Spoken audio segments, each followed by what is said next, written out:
ප්‍රදීප්සෙනි වදනාගේ ජීවිතේ තා ආශිර්වාදිතම දවසක මොහොතකයි ඔබ ඇවිල්ලා. ඉතින් මේ වෙලාවේ සෙව්මිනි ප්‍රකීර්තිගේ දෙමව්පියන් සහෝදර සහෝදරයන් සහ ඒ සංඝයට අයිති සියලුම ජනතාව විදියට අපි සෙව්මිනි ප්‍රකීර්තියේ දෙවියන් වහන්සේට මෙසේ ප්‍රශංසා කරනවා. පියාණන් වහන්සේගේ පුත්‍රයන් වහන්සේගේ ශුද්ධාත්මයන් වහන්සේගේ නාමයෙන් සංවිධානය කරන ජේසුස් ක්‍රිස්තුස් වහන්සේගේ වර ප්‍රසාදය විද්‍යානන්ගේ ප්‍රේමය ශුද්ධාත්මයන් වහන්සේගේ සහභාගීකම ඔබ සියල්ලන් සමග පවතිවා. අපි සුදුමත අධික වැඳගෙන දිනෙත් වසාගෙන අපේ ජීවිතයේ ප්‍රේමයන් වහන්සේ තුල අපි ලක්නේ ජීවිත කැඳවීමට පක්ෂපාතී වෙන්නට නොහැකිව ප්‍රේමයේ රැඳෙන සෑම අවස්ථාවකම අපි ජේසුස්ගෙන් සමා වෙනවා. අපි කෙනෙකුගේ හදවත් ආදරය කරමින් බලාගෙන ගොඩනගනවට වඩා අනාදරයෙන් වේදනාවට ලක් කරලා මා සමග ඉන්න මාවට අයගේ ජීවිත රිදුම් දෙන තැන් වලට පත් කිරීම නිසා ජේසුස්ගෙන් සමා වෙනවා. ප්‍රේමයේ රැඳී බොරුව අසත්‍ය අයුක්තිය සහ ජීවිතයේ උදලට ලොල් වීම නිසා ඇති වූ ජීවිත කැහැදරකම් නිසා මා තුල මගේ පවුල තුල මගේ සංඝය මගේ දේශය තුල මම නිර්මාණය කරපු විනාශය වෙන සුළුපටක අපි ජේසුස්ගේ සමාව අයිද සිටින යාඥා කරනවා.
සර්වදාන දෙවියන් වහන්සේ අපට කරුණා කරන අපගේ පව් කමා කරන සදා ජීවිතයට පමසෙක්වා නිරන්තරයෙන් අපව ප්‍රේමයෙන් ගන්න ගන්නා වූ ස්වාමී කරුණා කරනව බෝධනාව විනිශ්චය කරන විට අප වතහරින විට අපට සමාව දෙන්නා වූ ක්‍රිස්තුගේ කරුණා කරනව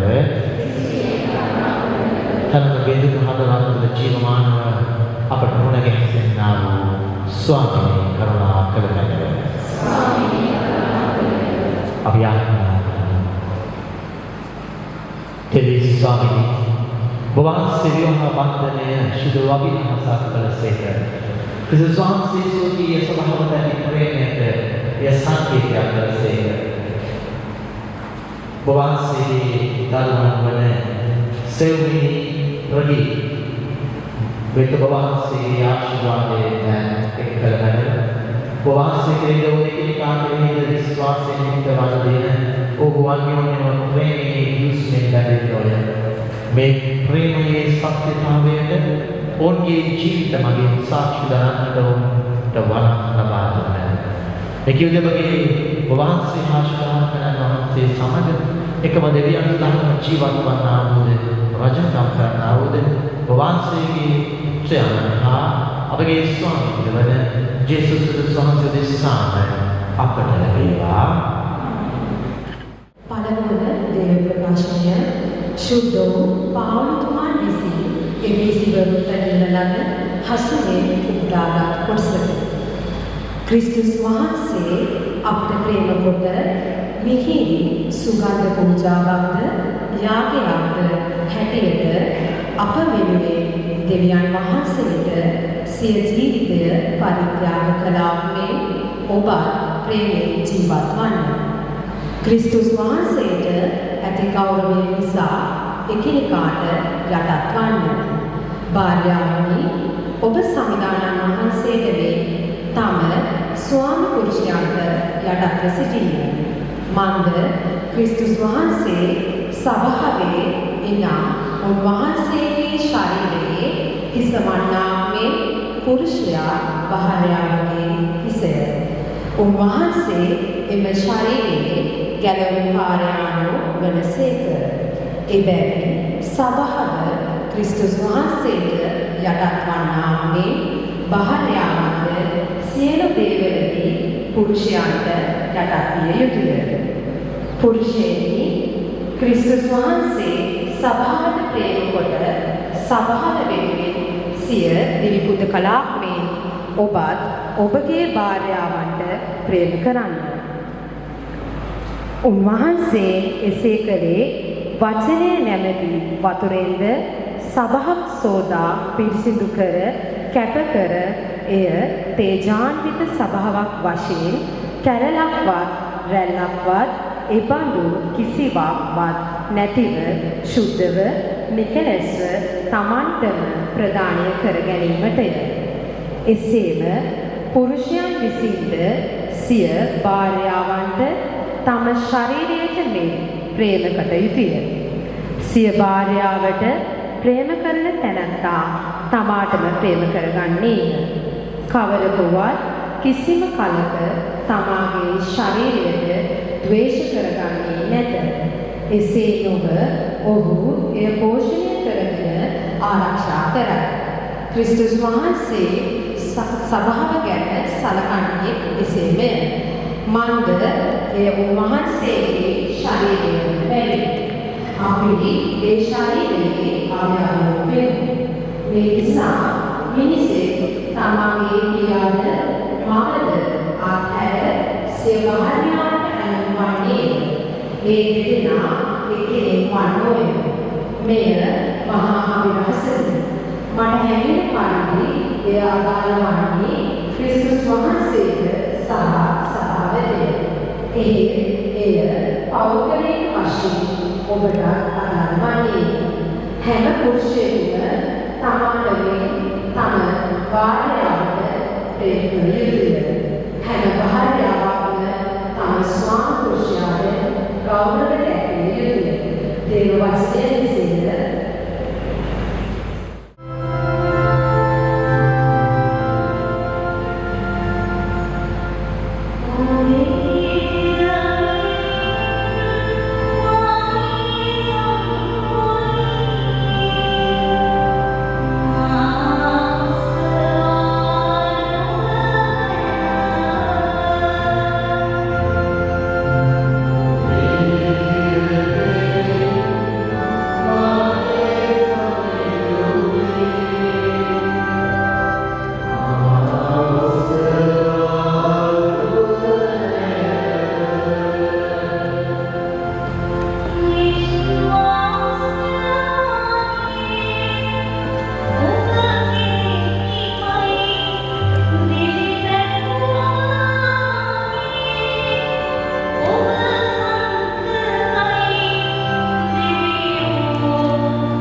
දෙවියන් වහන්සේ අපට ප්‍රේම කළ සේක් නම් අපත් එකිනෙකාට ප්‍රේම කළ යුතුය. හාලෙලූයා.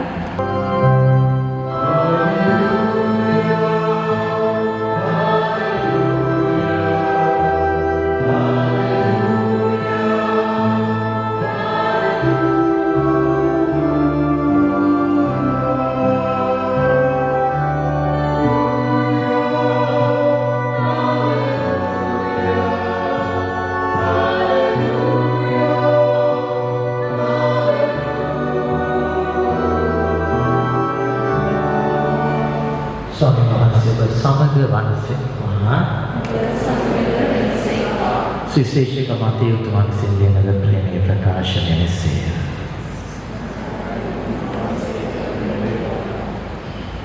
පරිසිවුන් වහන්සේ වෙතද පැමිණ උන්වහන්සේ වචනයකින් අල්ලා ගන්නා පිණිස යමෙකු විසින් කුමන කරුණක් නිසාවත් සිය භාර්යාව දික්කසාද කිරීම නීතියට අනුකූලදැයි උන්වහන්සේගෙන් ඇසූහ.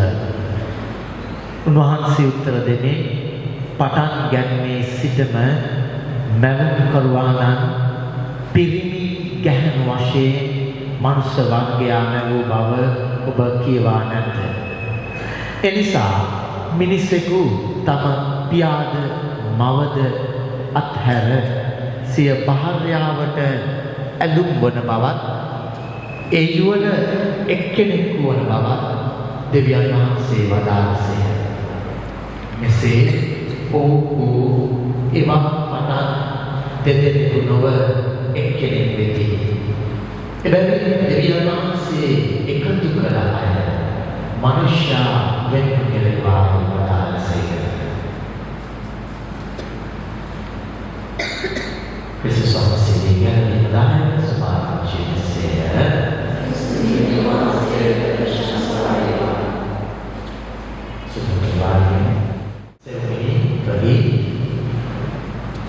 ඔබ දෙදෙනා ජීවිතේ ආපුවේ ගමන් මගේ අම්මගේ තාත්තගේ ආදරය සහෝදර සහෝදරයන්ගේ ආදරය මේ ක්‍රිස්තියානි සංඝයේ ආදරය පෝෂණය තුළ ඔබ දෙදෙනා මේ පූජාසනයේ ඉඳලා ඇවිල්ලා තියෙන්නේ මේ දෙවියන් වහන්සේ එක්කල අය. ඒක තමයි ප්‍රදීප් සෙවුගිනි වල දෙන්නගේ වෙනස. තවත් ඔයාලගේ වයස වෙන යාළුවෝ දෙන්නේ පුළුවන් ස්වාමිපුරුෂයෙක් දෙන්නක් වෙන්න විවාහ රෙජිස්ට්‍රාර් කෙනෙක් ළඟට ගිහිල්ලා අස්වැන්න කරලා සාමාන්‍ය විවාහ රෙජිස්ටර් කරනවා කියලා කියනවා. නැත්නම් අපි කියනවා නීතියෙන් බඳිනවා. ඒක විවාහය තමයි නීතියේ දිරින්නේ. සිවිල් නීතියේ. නමුත් සෙවුගිනි ප්‍රදීප් අද මේ ආරම්භ කරන ජීවිතය වරප්‍රසාදීය ජීවිතයක් වෙන්නේ. ඔය දෙදෙනාගේ ජීවිතේ දෙවියන් වහන්සේ එක්කලා අය වෙත අද ඔබට ගන්නවා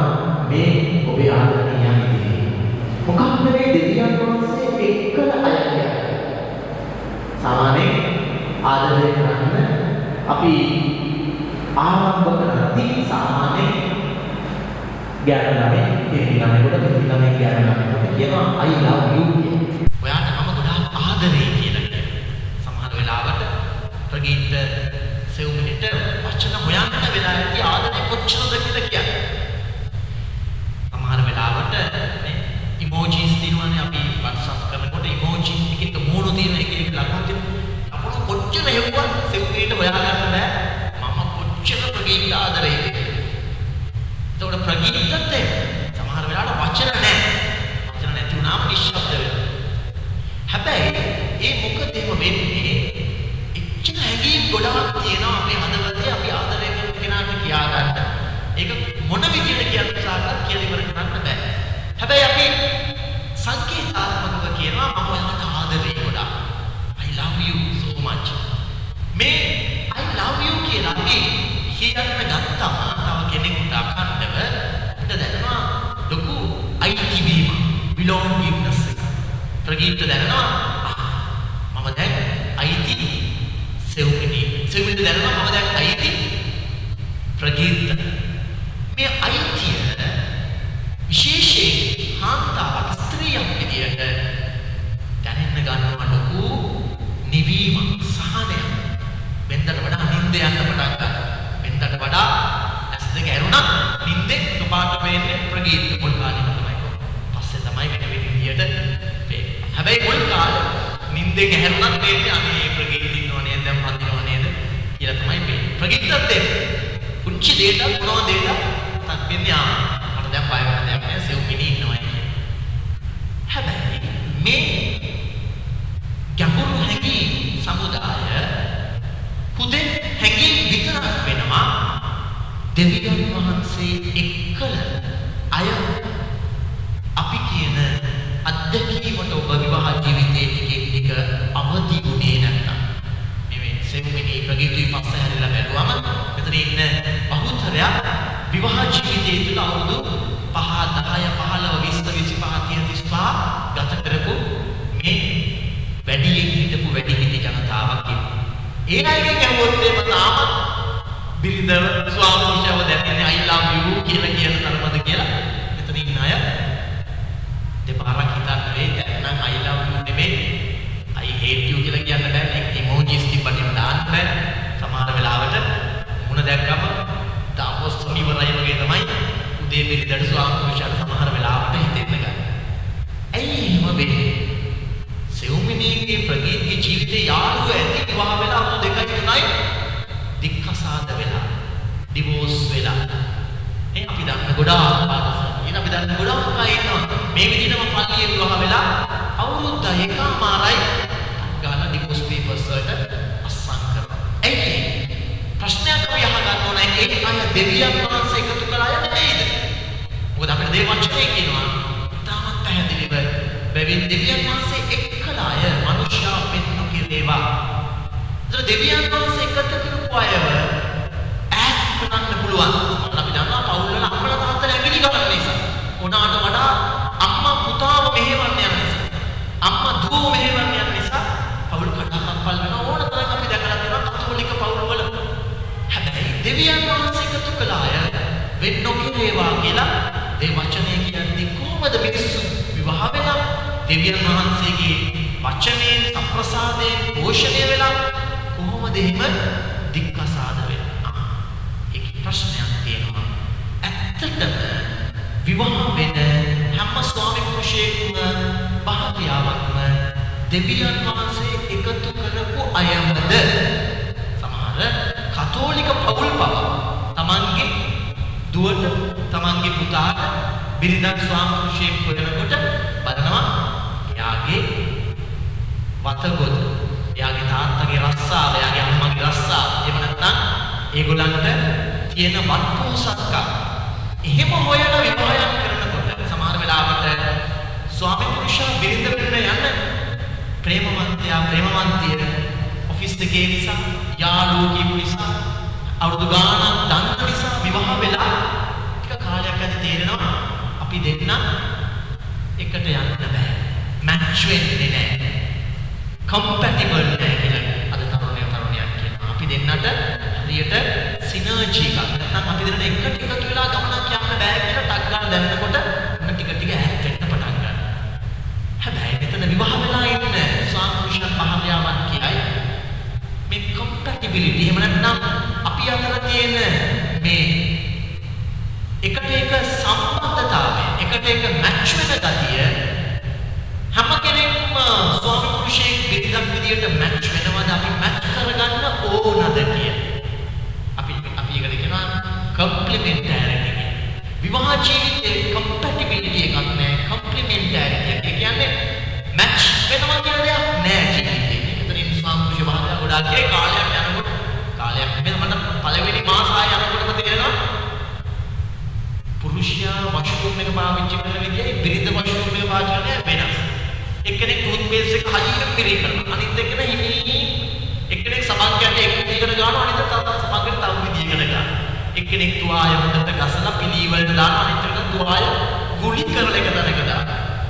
මාසයක් යනකොට දෙකක් යනකොට තේරෙනවා දෙයියනේ අපේ තියෙන චර්යා රටාවන් අපේ හැබිට්ස් වෙනස්.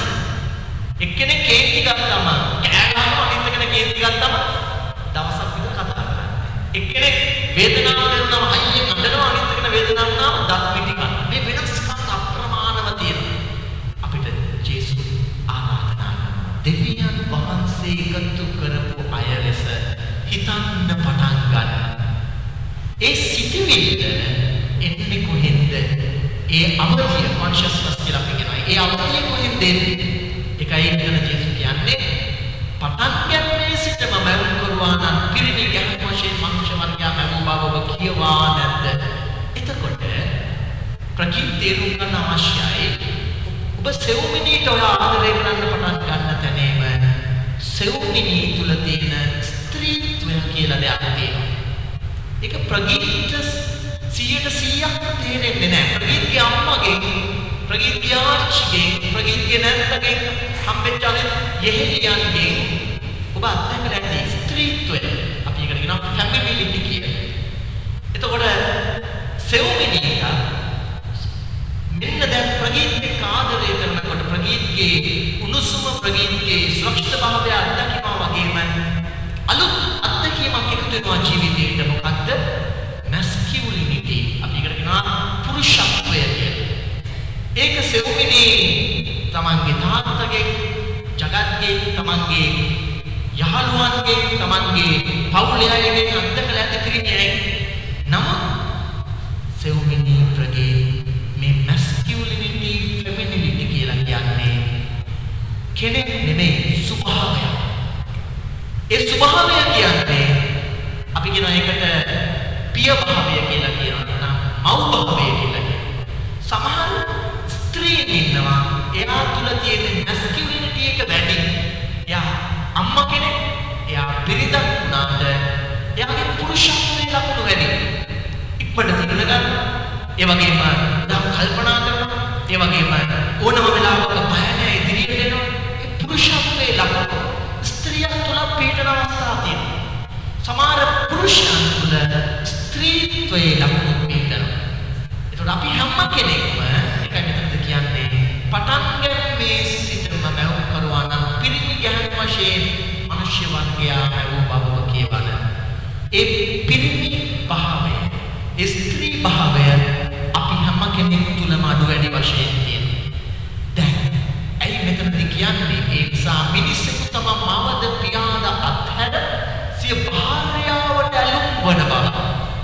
මේ අත්හැරීමක් ගැන අත්හැරීම ප්‍රගීත ඔබ කරන්නේ ඔයාගේ අම්මගේ තාත්තගේ ආදරය, ඔයාගේ පවුලේ ලැබුණු ආදරය අත්හැරීම කියලා කියන්නේ ප්‍රතික්ෂේපය නෙමෙයි. ඒ වගේමයි සෙව්මිනි මෙච්චර කල් තියෙන තීන්දුව ගත්තේ අම්මගේ තාත්තගේ අහන්න. සමහරවිට ඔයාගේ ළඟම එකෙන් අහන්න. අද ඉඳලා සෙව්මිනි පටන් ගන්නවා ප්‍රගීත්ගෙන් අහන්න කියලා නෑ ගන්න. ඉතින් ප්‍රගීත් අපි මේක කරලා බලමුද? මේ පරිවර්තනය කරන්නේ පුරුෂත්වය සහ ස්ත්‍රීත්වය මුසු වීමක් විදිහට අපි කියනවා blending of masculinity and femininity කියලා. blend වෙන්න අවශ්‍යයි. සමහර වෙලාවට ප්‍රගීත් හැඳුන්වන පරිසරය නිසා සෙව්මිනි හැඳුන්වන පරිසරය නිසා blend වෙන්න අමාරුකම් තියෙනවා. ඒක තමයි පෞද්ගලික ජීවිතේන අභියෝග කියලා කියන්නේ. අමාරු වෙනස් වෙන්න අමාරු මේ මගේ මම වෙනස් වෙන්නේ මගේ අම්මට දෙන්න මම වෙනස් වෙනවා කියලා කේන්ති ගියාම කියනවා එතකොට විවාහ ජීවිතය කියන්නේ සෙව්මිනි ඔයා හිතුවොත් මම ප්‍රගීත්ත මට ඕන විදිහට මම කොහොම හරි හදා ගන්නයි කියලා ප්‍රොජෙක්ට් එක ෆේල් ප්‍රගීත්ත කිව්වොත් එහෙම මම කොහොම හරි ආදරෙන් කරනවා ටිකක් කෑ ගහලා ඉවරවල හරි කමන්නේ මම සෙව්මිනිව මට ඕන විදිහට හදා ගන්න සමාජයේම කියනවා සමහර වෙලාවට හරියට උගත්කමක් නැති පරිසරයේ වැඩි හිටියෝ කියනවා මේ පුතේ යටත් නම් වෙන්න එපා ඔය ගැන කෙනාට ඔය මිනිහට යටත් වෙන්න එපා ඔයාට ඕන විදිහට හදා ගන්න. එහෙම හදා ගැනීමක් නෑ පෞල් ජීවිතේ. තියෙන්නේ එකිනෙකා තුල අතහැරීම. බ්ලෙන්ඩ් වෙනවා කියලා කියන්නේ ප්‍රගීත සිද්ධ වෙනවා ප්‍රගීත හිතන් කරන් පුරුදු වෙච්ච දේවල් ටික ටික අතහරින්න වෙනවා. සෙව්මිනි එක්ක ඒ රිදම් එකට ගමන් කරන්න. සෙව්මිට සිද්ධ වෙනවා අනුගානක් තිස් ඉගෙනගත්ත දේවල් කරන්න කියන්න පුරුදු වෙච්ච දේවල් කතා කරන කෙට ආසය වෙන්න පුළුවන් හැම දෙයක්ම සමහර දේවල් පොඩ යාට මෙයාට කරගන්න එක රිදෙනවා. ඒක අපිට ගොඩාක් අමාරුයි. ඒ වෙලාවේ තමයි අපිට සංනිවේදනය ගොඩාක් වැදගත්. ලංකාවක් අපි දැක්කා මේ කමියුනිකේෂන් පිටවෙන්නම පහුගිය දවස්වල වැලිමඩ වගේ පස්සර වගේ ගම්වල ගම්පිටින් මිනිස්සු පස් කඳු යන්න වෙලා හිටියා. කමියුනිකේෂන් බෙදුණා. මේ ඩිජිටල් කමියුනිකේෂන් කියලා කියන්නේ සම්පූර්ණයෙන්ම මිනිස් සම්බන්ධතාව බෙදවන්නම ඒ මිනිස්සු සමහර වෙලාවට උදව් උපකාර නැතුව බඩගින් පස්යට ටික මරුණා. ඒ සම්බන්ධීකරණයක් නැහැ. ඒ වගේ තමයි සෙව්මිනි ප්‍රගේ පෞල් ජීවිතේ ස්වාමි පුරුෂයයි බිරිඳයි අතර කොච්චර එක ළඟ හිටියා. ඔබ දෙදෙනා දැනන දේ කියන්න ඉගෙන ගත්තේ නැත්නම් ගොඩාක් වෙලා ඒ දවසේ මට මෙහෙමයි දැනෙන්නේ මට හරි මහන්සි පොඩ්ඩක් අහන්න මම කියන දේ මේ සංවාදය නැති වුණොත් ප්‍රගේ සෙව්මිනි අර වැලිමඩ පස්සල පෞගේ දවස්වල ගම්මාන පිටින් මිනිස්සු පස්වලට යන වෙලා මරන්නට වඩා අමාරු කේද වාචකයක් පෞල් ජීවිතේ විඳින්න වෙනවා. මෙතන සමහර පෞල් ඉන්නවා ඇති. පේන්න ලස්සනට මේකප් එක දාලා හිටියට ස්වාපුෂයි බිරිඳයි ලස්සනට යන වාහනේ ගමන් කරාට එකට පල්ලියට ආවට පේන්න ජීවත් වෙන්නේ ලෝක දෙකක.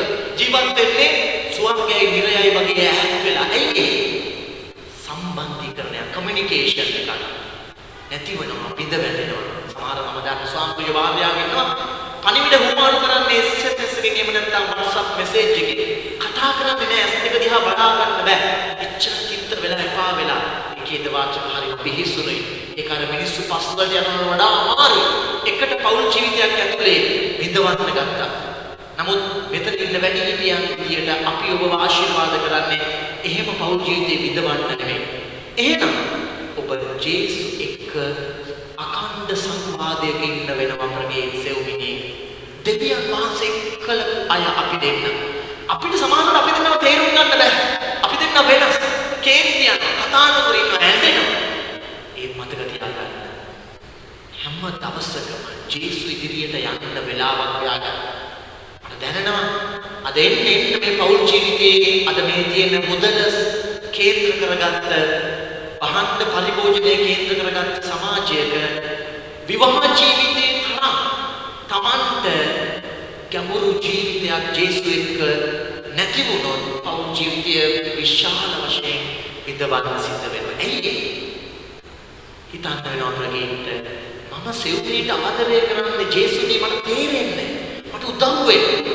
අන්නේ නිසා තමයි ප්‍රගීට සෙව්මිනි යුවන් යාඥා තයිනී හැමදාම රෑ නිද්දට යන්න ඉස්සෙල්ලා එකට කොට්ටෙට ඔළුව තියන්න යනකොට ජේසු පිළියේ පෙනී සිටීම අවශ්‍ය වෙන්නේ. ඒ නිසා තමයි සතිය එක දවසක් හරි සප්‍රසාද ජේසු ළඟට ඇවිල්ලා සප්‍රසාද ජේසුගේ පෝෂණය වෙලා යුවලක් විදියට ජේසුනි සෙව්මිනිට කියන්න වෙයි. ජේසුනි මට තේරෙන්නේ නැහැ. මට උදව් වෙන්න මට උගන්වන්න. මම කොහොමද ප්‍රගීත් ඉඩ දෙන්නේ මගේ ජීවිතයට ඇතුල් වෙන්න.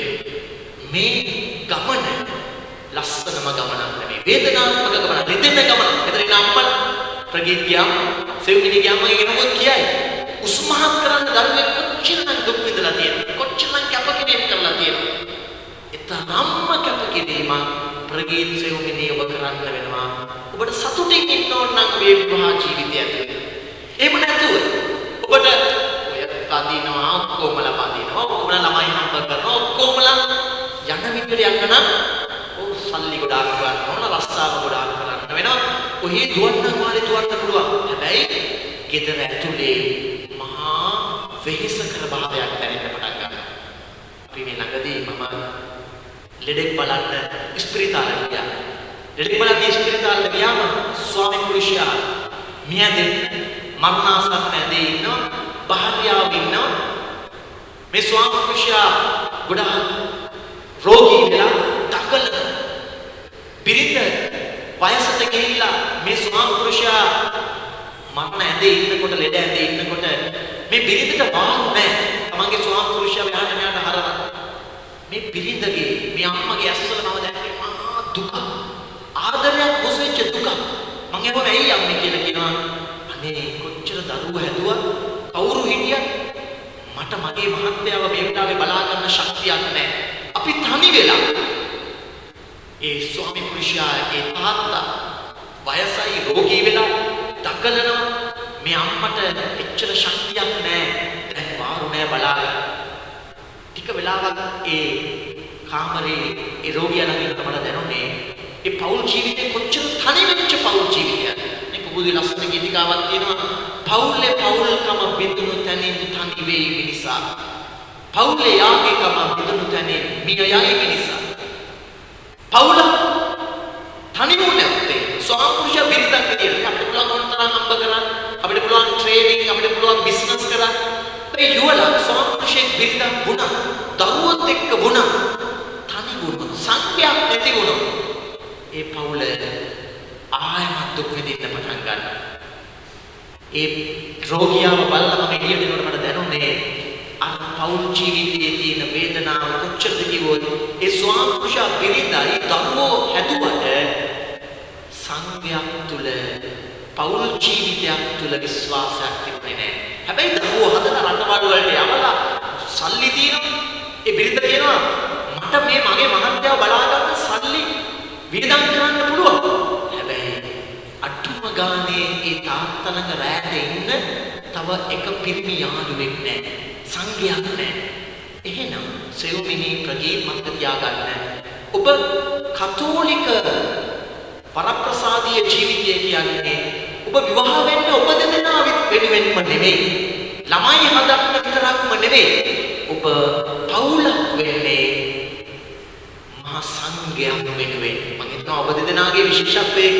ප්‍රගීත් දෙන්නේ පානදුර බීසමේ ඉඳලා ඔබ පල්ලියේ ආදර්ශලත් එක්ක සිස්ටර්ස්ලත් එක්ක ගොඩනැගිලා ඔබ සාංගික ජීවිතයක අත්දැකීම් ඔබ දන්නවා. එහෙමයි සෙව්මිනි පුංචි කාලේ ඉඳලා මේ කඩලානේ බුදුවේ සහ සමිඳුහඬ සංඝයේ ගොඩනැගිලා ඔබ දන්නවා ජීවිතය කියලා කියන්නේ ස්වාමි පුරුෂයා බිරිඳ විතරක් නෙමෙයි සාංගික ජීවිතය කියන්නේ මොකක්ද? අද ඒක බිඳ වැදිලා නිසා තමයි ගොඩාක් පෞල් හුදකලා වෙලා සම්පූර්ණයෙන්ම දරුවෝ ඉන්නවා සල්ලි තියෙනවා ආහාර තියෙනවා හැබැයි ජීවත් වෙන්නේ කාන්තාර වගේ. ඒ නිසා සෙව්මිනි ප්‍රගීත් ඔබත් ඒ විනාශයට මුහුණ දෙන්න අවශ්‍ය නැහැ. මතක තියාගන්න. ඔබේ ජීවිතේ කැපවීම ඔබේ අම්මලා තාත්තලා වගේ ඔබේ මිනිසම් සංගේ ඔබේ කිතුණු සංගේ සමග බැඳෙන්න.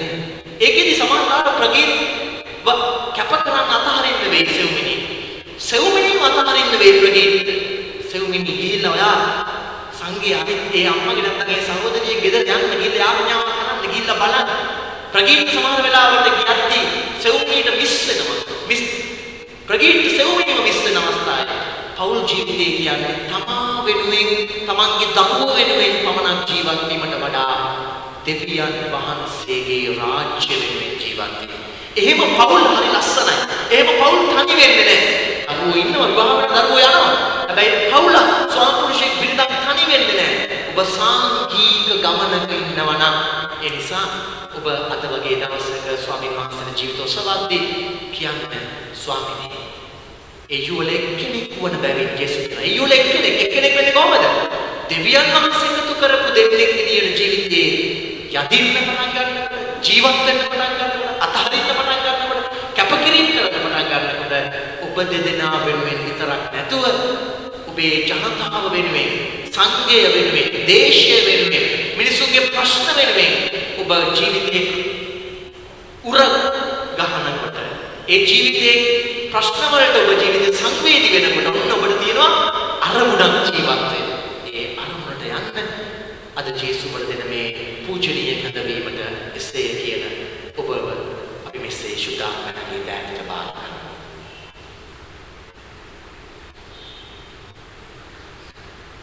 අපි දැන් සෝදනාම නැගිටලා ඒ ශුද්ධාත්ම අභිෂේකයේ තුල මේ ආශිර්වාද කාල වන්දනේ සක්‍රමේන්තුවට මෙසේ අතුරුතු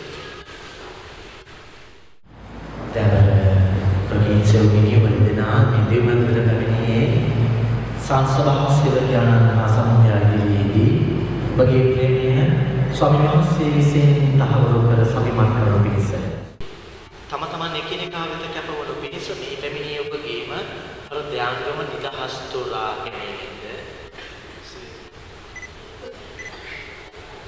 මෙතන සිට ඔබගේ මුළු ජීවිත කාලය තුළදීම ස්වාමි පුරුෂයා හා භාර්යාවද වශයෙන් එකිනෙකා කෙරෙහි ප්‍රේමයක්, ගෞරවයක් ඔබ දක්වන්නා වූ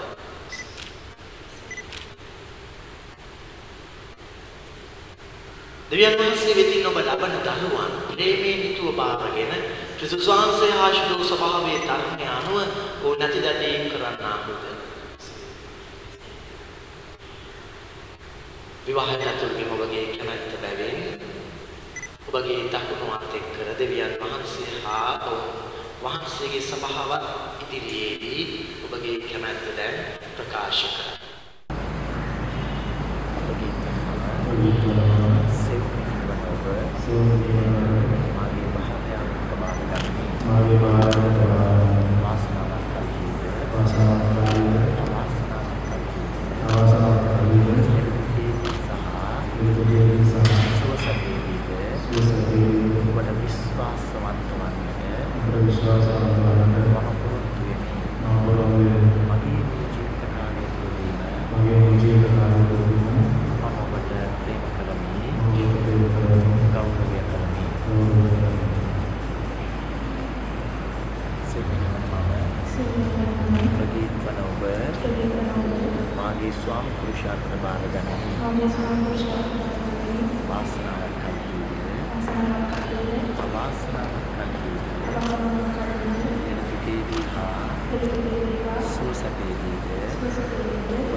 විශ්වාසීයේ යන ඔබගේ පිළිතුර සංවිධානය අපගේ ආඥා සහෝදරයන්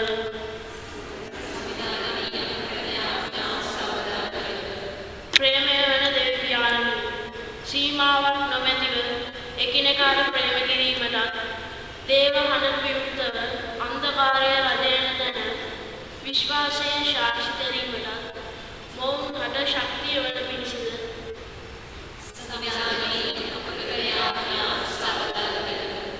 ආදර දෙවියන් දේව රාජ්‍ය අත්දැකීම විවාහ ජීවිතයේ කැඳවීම ලද මෙම දෙදෙනාට මුහුණ දීමට සිදුවන විවිධාකාර වූ පීඩාවන් අභියෝගයන් හා වේදනාවන් හමුවේ නිර්භීතව නොසැලී ධෛර්යයෙන් යුතුව කටයුතු කිරීමට මොවුන් හට නිරතුරු මඟ පෙන්වන පිණිසද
සෙවණේ සහපගේ යුවල තව තවත් අන්‍යෝන්‍ය ප්‍රේමයෙන් ඔවුන් නැසිත කරන මේ කියුවේ අපේ ස්වාමීන් වහන්සේ ජේසුස් වහන්සේ දෙසාම අපට ලැබේවා.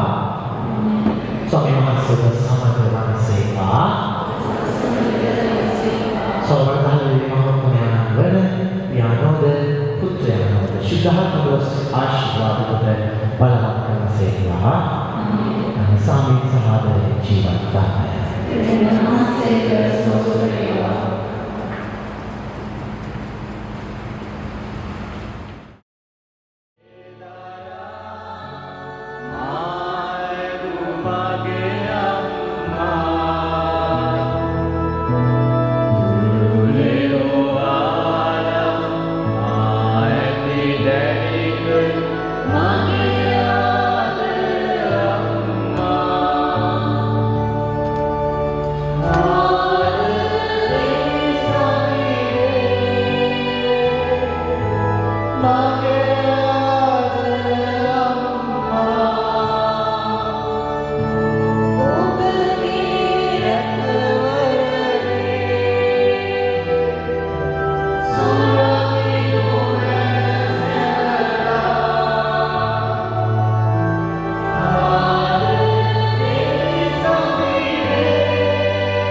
From this moment, life has begun. From this moment, you are the one. Right beside you is where I belong. From this moment on, from this moment, I have been blessed. I live only for your happiness and for your love. I'd give my last breath. From this moment on, I give my hand.